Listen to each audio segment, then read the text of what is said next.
Juste un petit point sur le réseau. C'est vrai il se développe, il est développé. Il est même, on peut même dire que le réseau de bus actuellement, il est en mutation. On en reparlera peut-être un peu après avec des bus plus modernes. Mais il n'est pas encore suffisant. C'est-à-dire qu'il a besoin encore de se développer beaucoup plus. Quand on voit la part modale, on en reparlera, la part modale, c'est-à-dire le pourcentage de déplacements qui se font en transport en commun, en bus, c'est encore assez faible. Et donc du coup, il y a vraiment une part de progression possible. Et si on compare le réseau de bus en Île-de-France, qui est à peu près 10 fois plus important qu'à Hanoï, en parlant de la région. Donc pour une population qui est peut-être double de la population de la province de Hanoï, rien que le bus, c'est 10 fois plus important en Île-de-France. Donc il y a besoin de continuer de développer le réseau de bus à Hanoï, c'est une évidence.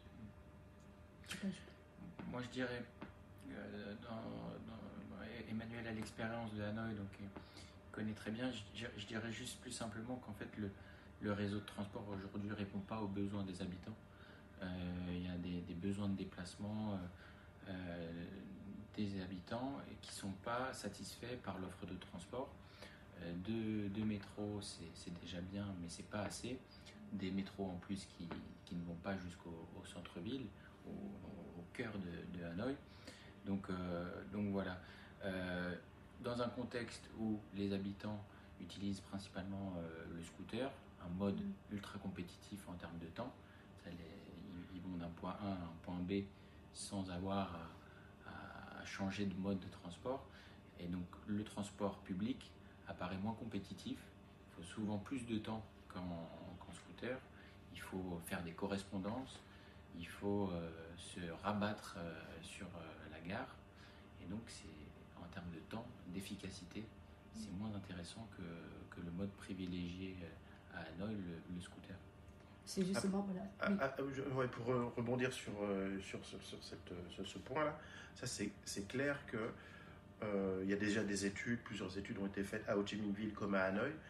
La concurrence avec le scooter, c'est déloyal. C'est-à-dire qu'il n'y a pas plus efficace que de sortir de chez soi avec son scooter, aller au travail où on veut avec son scooter, le garer partout, etc. Donc ça veut dire que si on veut développer les transports en commun, il va falloir à un moment donné aussi contraindre les transports individuels. Alors quand on compare, le transport individuel, c'est la voiture et le scooter, la voiture c'est déjà moins efficace.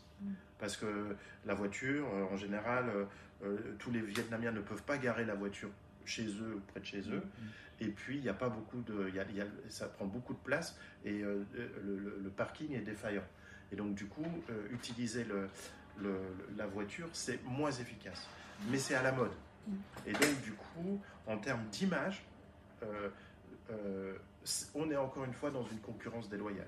C'est-à-dire qu'il y a actuellement... ça t'en a pas encore parlé, mais le transport en commun, il a une image qui n'est pas positive. Alors que avoir une voiture, c'est une image positive. Avoir une moto, c'est pas forcément une image positive, mais avoir une voiture, c'est une image positive.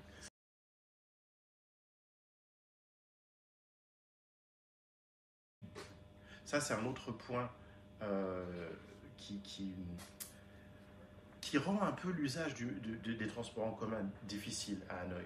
C'est que pour l'instant, c'est un réseau qui n'est pas multimodal. Donc c'est comme s'il y avait 2 ou 3 réseaux différents.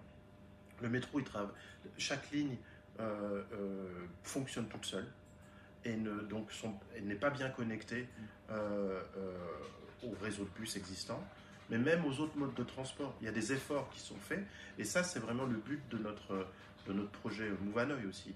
Mais c'est vrai que ce qui marche très très bien en Île-de-France, des fois les Parisiens se plaignent, mais ce qui marche très très bien, c'est que c'est quand même assez facile d'aller d'un point à un autre en transport en commun. C'est-à-dire quand on change de métro, on passe d'un métro à l'autre, c'est quand même très très simple. Du RER au métro, c'est très très simple aussi. Ici, rien n'est fait pour l'instant pour qu'on puisse passer d'un mode à l'autre, c'est-à-dire du bus au métro, mais aussi peut-être de sa moto privée au métro ou au bus, ou du taxi au métro ou du Grab au taxi. Donc on va en parler peut-être après, il y a quelques expériences, mais ça c'est un point qu'il faut vraiment améliorer. Parce que ça peut participer à améliorer l'image du transport commun. Je sais pas si ouais, parce que les usagers du métro, à un moment dans leur trajet, ils sont piétons. Donc pour qu'ils puissent utiliser le métro, il faut qu'il y ait un environnement, les abords de gare qui soient traités de sorte que ce soit simple pour eux de se diriger vers la gare. Donc en France par exemple, je prends le parallèle avec l'Île-de-France, on a des équipements qui permettent aux gens de se rabattre sur le métro, des parkings relais pour les voitures, pour les scooters, des parkings pour les vélos, des passages piétons, des trottoirs qui sont agréables. Et donc tout ça, ça participe à améliorer l'intermodalité, en plus des connexions entre le métro dont parlait Emmanuel.